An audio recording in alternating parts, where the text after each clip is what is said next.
Mesdames et messieurs, permettez-moi de vous présenter mes meilleurs vœux pour l'année 2025.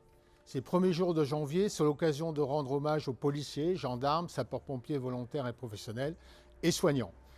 Avec les associations d'aide sociale auprès des plus fragiles, ils ont, comme chaque année, été à vos côtés lors de la nuit de la Saint-Sylvestre. L'année 2024 a été marquée par de grandes réussites collectives en France et en Vendée.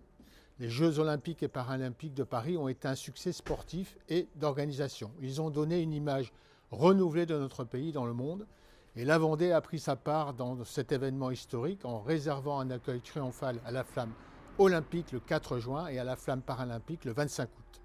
Le départ du Vendée Globe le 10 novembre a aussi fait briller le département et les Sables-d'Olonne. Pour l'ensemble de ces événements, les agents de l'État ont été au rendez-vous aux côtés du conseil départemental et de la ville des Sables-d'Olonne.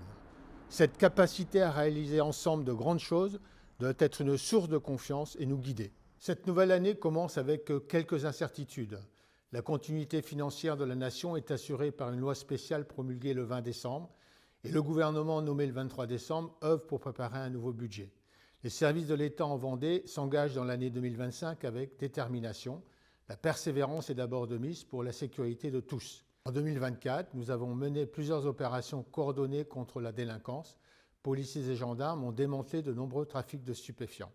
L'année 2025 sera marquée par la mise en œuvre d'un plan départemental de rétablissement de la sécurité du quotidien à la demande du ministre de l'Intérieur.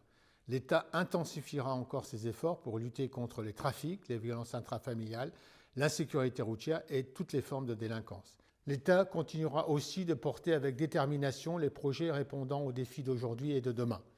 La nouvelle année devrait ainsi marquer l'aboutissement des travaux du parc éolien Yeux-Noirmoutier qui contribuera à notre transition énergétique après des années d'efforts. Avec à l'esprit l'impératif de la simplification, les services de l'État poursuivront leur accompagnement des collectivités, des associations et des entreprises pour la réalisation de leurs projets.